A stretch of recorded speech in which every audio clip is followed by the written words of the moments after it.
Yun ang future goal ko is magamit ko tong bahay ko bilang inspirasyon sa Pilipinas, lalo na sa mga kababayan nating katutubo na walang matitinong bahay o matitibay na bahay. Katulad dito sa Tanay, malapit kami sa ilog, and ang ilog naman, minsan umaakyat yan, minsan tumataas, nagiging delikado. So yung mga bahay nila, nasisira, binabaha, binabagyo.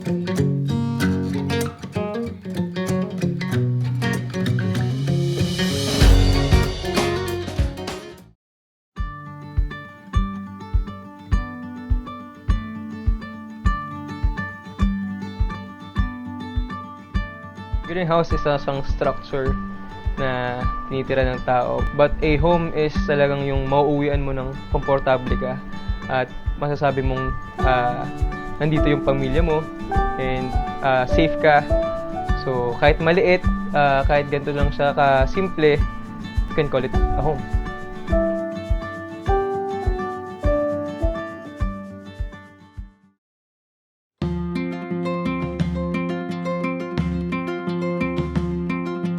Naisipan ko munang magpagawa ng tiny house kasi na-inspire ako sa mga napapanood ko sa social media. So, na-inspire ako and sinumulan ko ang sarili kong tirahan, sarili kong budget. Nag-ipon ako ng sarili kong budget para mapatay yung tiny house. Siguro mga nasa 3 buwan ko na inumpisahan tong tiny house and hindi naman siya totally tinapos ko agad. So, paputol-putol din kasi budgeted nga lang.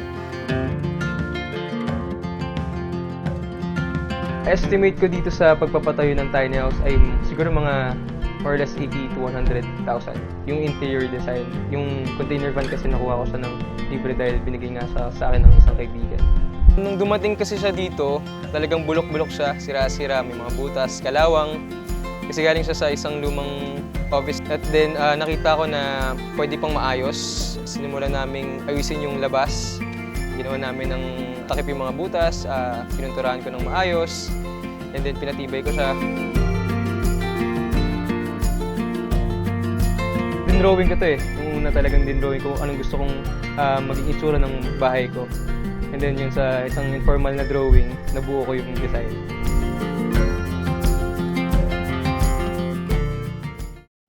Nagtatrabaho ako sa farm namin.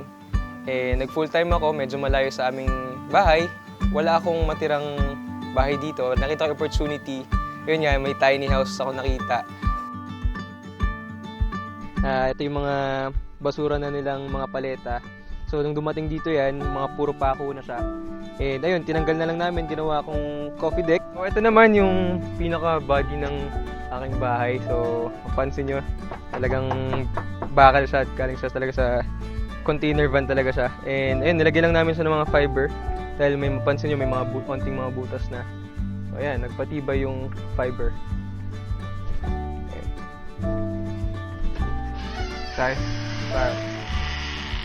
So, ito naman yung aking sala/bedroom. So, meron akong sofa bed. Ayan, dito ako natutulog. Yeah. And then, ito, meron akong TV set.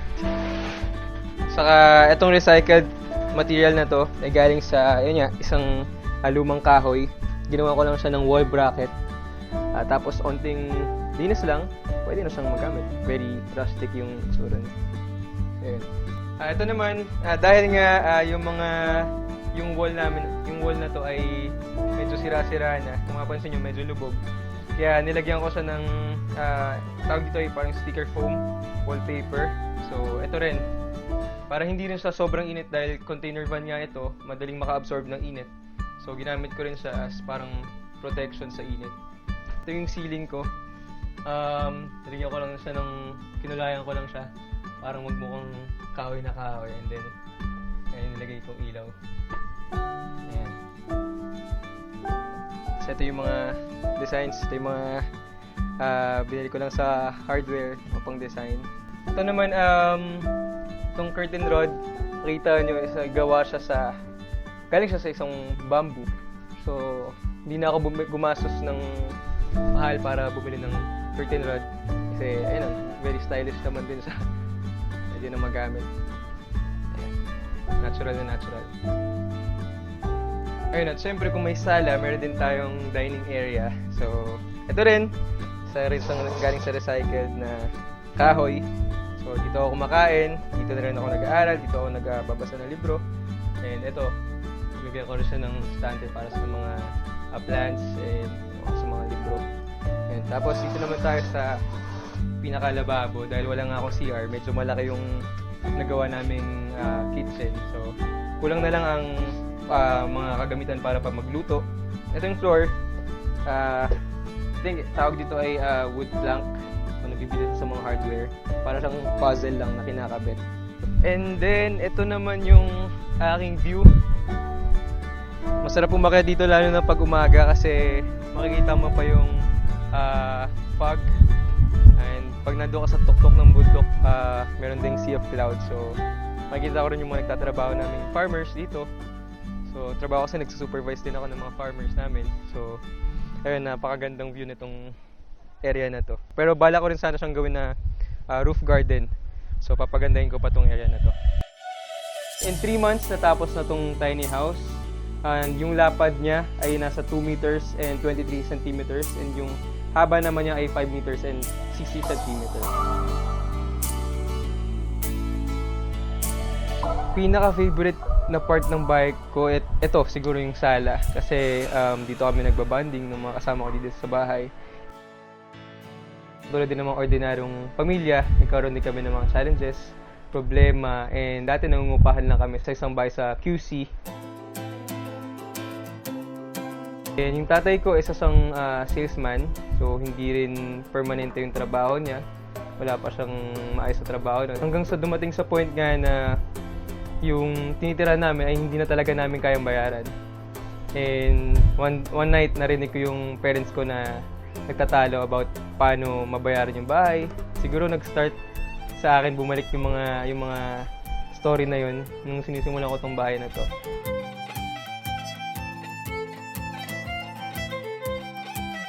Gusto kong i-improve dito sa tiny house. Siguro yung dahil medyo mainit nga, gusto ko lagyan ng aircon.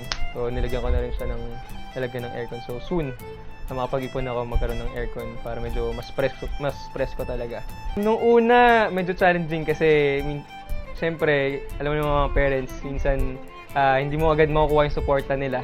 Kumbaga, siyempre may gastos pa rin and may mga dapat rin ako unahin. Pero siguro, nung natapos na, nakita nila kung ano yung resulta, siguro darating sa point na magkakaroon ako ng pamilya and siguro pipiliin ko pa rin tong tiny house na to or magkaroon ako ng ibang tiny house para matiran kasi very memorable na itong tiny house para sa akin and gusto kong maranasan ng pamilya ko na tumira sa ganitong kakaibang bahay. Achievement sa akin siguro kasi isa ako sa mga nakilala sa Pilipinas na nagkaroon ng ganito.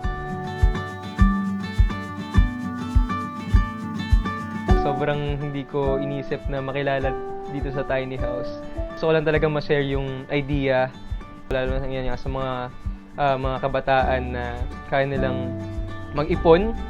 Noong una hindi maraming gastos ng mga kabataan ngayon, pero tingin ko itong idea na to ay magandang investment para sa kanila, para mag-start sila mag-ipon at magkaroon sila ng sariling tahanan.